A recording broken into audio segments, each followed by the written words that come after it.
The second strategy type that we're going to talk about is counter trend or mean reversion trading.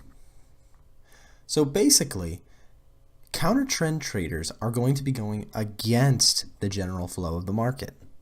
In the previous lesson, we learned about momentum-based strategies, which tend to go with the flow of the market. But counter trend trading is a little bit different. This time we're trying to go against the crowd. Counter trend traders are mostly looking for reversals after a move seems stretched or ready to change directions. We're looking for points on the chart that price has reached an extreme and will likely revert back to the mean or back to previously traded levels. In the past lesson, we were looking at the breakout.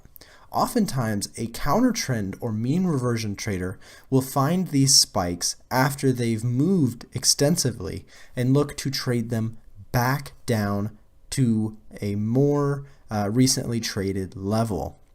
These guys are looking to trade the market more like a rubber band, looking to find stretched points and trade them back to more appropriate levels.